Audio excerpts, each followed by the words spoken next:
I became a volunteer mainly because of what happened to my daughter in 2002. She was a victim of violent crime, and there are two individuals that are still here with the Victim Center, Paula and Kim, that were there as advocates that night. And what they did for her and what they did for my family was immeasurable. It's probably one of the most heartwarming, yet at times heart-wrenching advocacy work, community work that you can help with your community and that you can help with a family and a victim. Because you're helping the community, the family, the victim. You're actually even helping your peers because a police officer could feel uncomfortable maybe in certain circumstances and they're glad to have you there, so and you help yourself because you learn different things, and plus it opens your mind up to different style of people's lifestyles that you might not normally meet, you know get an idea of what they live through. I believe the impact that we have on victims is powerful. We, as advocates, we talk with them on the phone, and we see them in the hospital, and we see them at the police station, and they are they don't know what to do, and are in such a vulnerable state.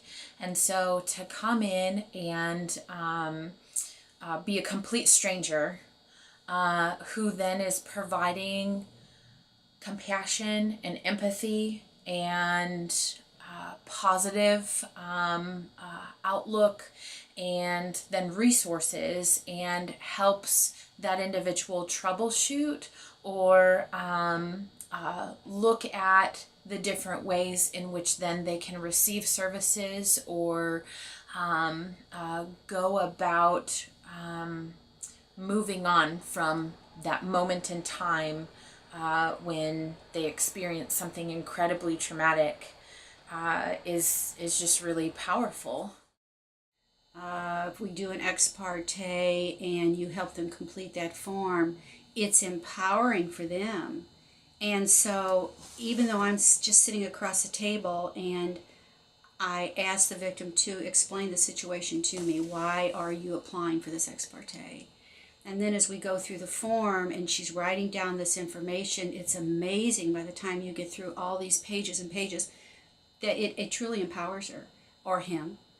And by the time they finish the form and they walk up to that desk, the clerk at Springfield Police Department or Greene County Jail, wherever it may be, they're a completely different person than the person who sat down. And that makes me proud because I feel like even though maybe I only listened, I did, my presence or the presence of an advocate definitely helped or helps that type of situation. I think at the I think at the end of the day that everybody wants to feel like they matter and that someone cares. And I think if you're just there for them in the darkest moment, that to them that's they want to know somebody's there for them and not there for a report, not there for uh, you know to tell them they did wrong or did good or judge them, I guess, in a way. I mean, they just want somebody there and to know that they're cared and appreciated. If you want to become a victim advocate, you have to realize that you are going to be exposed to so many truths, ugly things that maybe we know about, we hear in the news, but we turn off the news or we don't read the article in the newspaper. We get thrown right into that situation. So you have to have an open mind. You have to be willing to listen. You have to be willing to give up your time when you're on call. It isn't just a lackadaisical, oh, I'm on call from 8 to 6, but I'm going to go shopping or I'm going to do this. You have, if you're a primary, you have to be dedicated to answer that call because you not only have that victim counting on you, but you have your backup counting on you to do your job right. We get excellent training from Paula. We have resources, we have manuals, we have meetings, but until you do it, until you actually go to the hospital for the first time with a sexual assault, or you go to the police station, or you get up at 3 in the morning and go to the jail, until you do that, I don't think you really get the full the real meaning of why you're doing this. It's a great group of friends, and we've got a good camaraderie between the advocates and the staff at the Victim Center. It's a place I feel comfortable with, and I feel that the people that I've helped throughout the years, I feel that they've been rewarded also.